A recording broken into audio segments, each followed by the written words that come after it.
All right.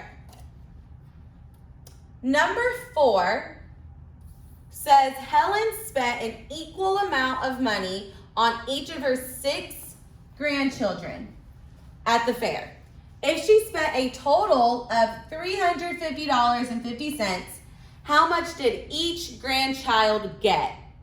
So, and it says round your answer to the nearest penny. I should have said that on the last one, but yeah. So, we know that we have 6 and 350 and 50 cents. Now, I want to look at some keywords before I write down the numbers. A keyword I see here is equal amount.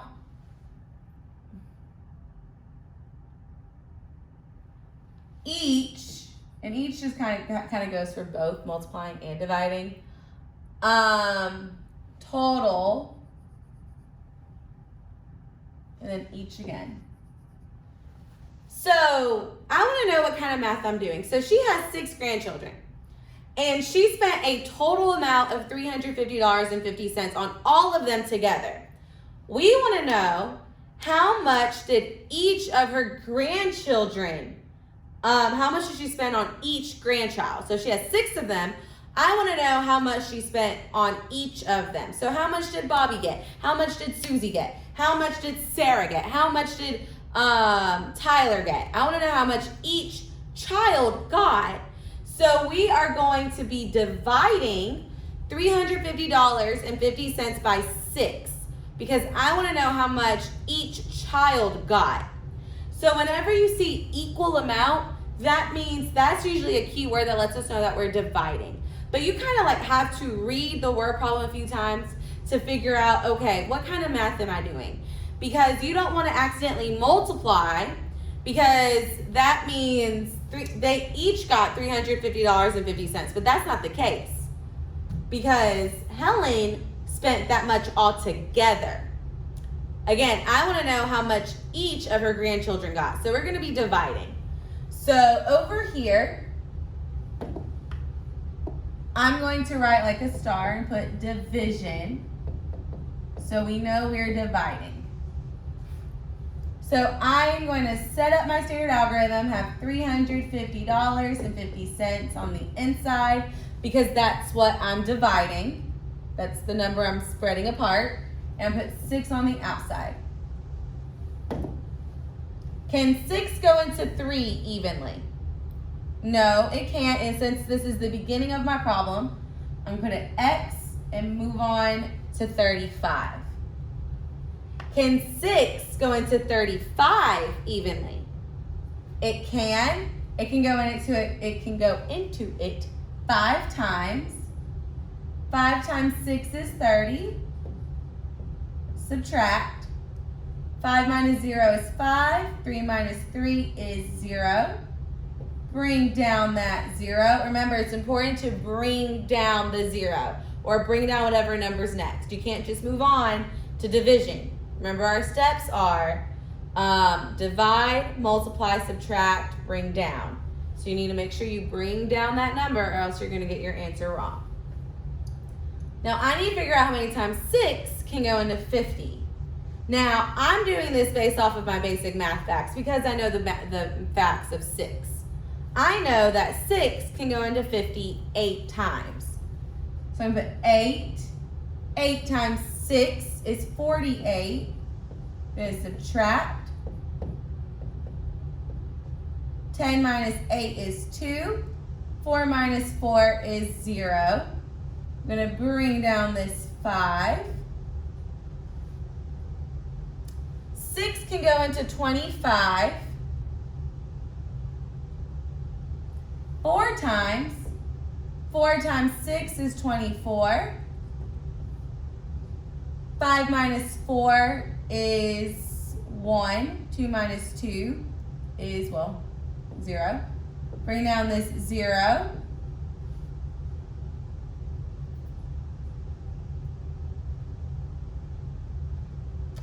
6 can go into 10 because now it's a 10. 1 time. 1 times 6 is 6. I'm going to end up going over this problem. It's fine. I really hope y'all are doing this on a clean sheet of paper or you write smaller than me because you're going to go into the next problem. I didn't think about that. My bad. 10 minus 6 is 4. I can't do 6. 6 cannot go into 4. So I need to put a 0 and bring it down, making this a 40. 6 can go into 40 6 times. 6 times 6 is 36. Subtract. 3, 10, 4, 0. Have a 4 again. So I have to add another 0. I'm going to bring it down. I'm going to put 6 up here again. 6 times 6 is 36. Subtract. That becomes a 10. This becomes a 3, 4, 0. And so now at this point, we're going to be repeating this process. So I'm just going to stop here. And because if I keep going, it will literally be a repetition. So what I'm going to do now is I'm stopping with the solving. And I'm going to just bring up my decimal point. So remember, whenever we are dividing, all we have to do is bring our decimal point up. So our answer is 58.4166. Now, since we are dealing with the money, we have to round to the nearest penny. And so first I'm going to start off, I'm going to write my sentence, like get it started, and then I'll talk about how we'll find our amount. So it says if she spent a total of $350.50, how much did each grandchild get? I can say each grandchild got, put my $sign. Now, whenever we round to the nearest penny, this is just like how we did on the last problem. I'm going to stop at the 1. Now, that 6 is going to tell me whether that 1 is going to stay a 1 or if it's going to round up to be a 2. So, for me, remembering what I learned in 5th grade and what I taught in 5th grade, 6 is greater than 5, or remember, I forgot what it's like 5 or more, raise the score, 4 or less, make it let it rest. Yeah, that's it. So since 6 is the 5 or more, 1 is going to, we're going to raise the score, 1's going to go up 1. So that 1 is going to become a 2 whenever we're rounding. So my answer is going to be $58.42, because again, that 6 made that 1 become a 2. And that is our answer.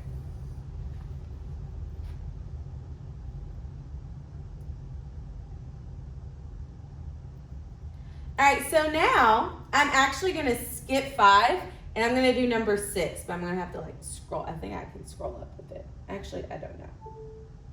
I'm not sure. We're going to find out. Oh, that's as much as I can do. Okay. So now, again, I'm skipping number 5 and I'm going to do number 6.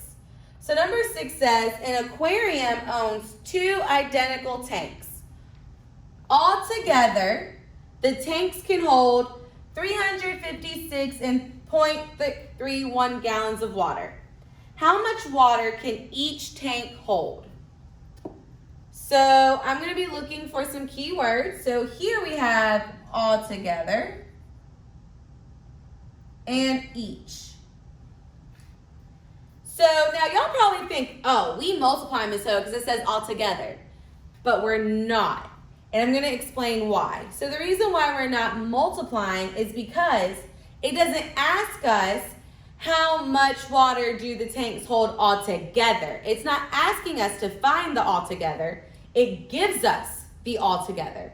So when they give us the total, we're actually going to be dividing, because that means that these 2 tanks together can hold 356.31 gallons of water.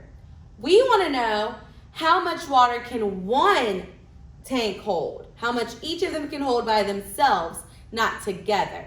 So we're actually going to be dividing. So even though altogether is a key word that means multiplication, I need y'all to remember where it's located in the problem can actually give us a hint that we're dividing. So make sure you pay attention to that. So I'm going to have 356 and 31/100 divided by 2.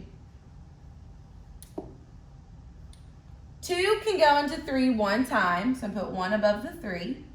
1 times 2 is 2. I'm going to subtract. 3 minus 2 is 1.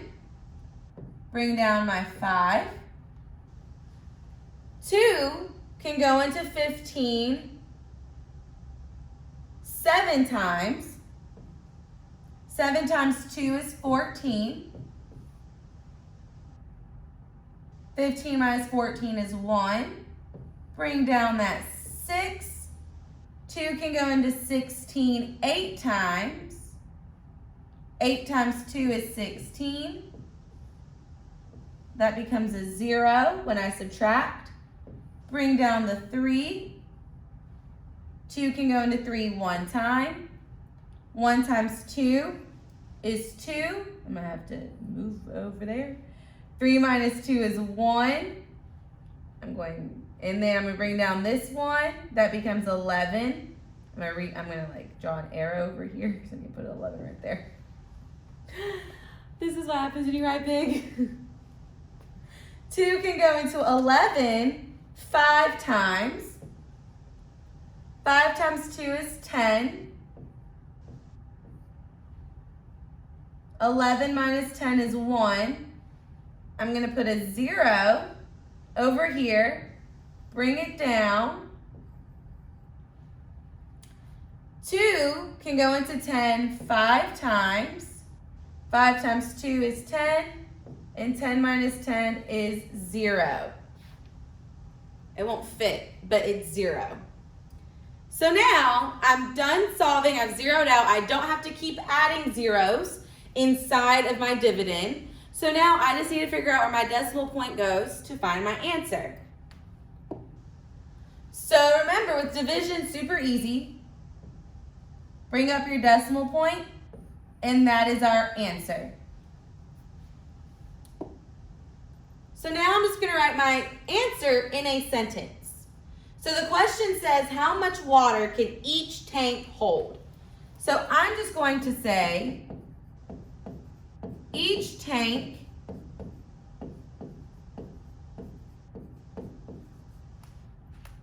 can hold 178.155 gallons of water.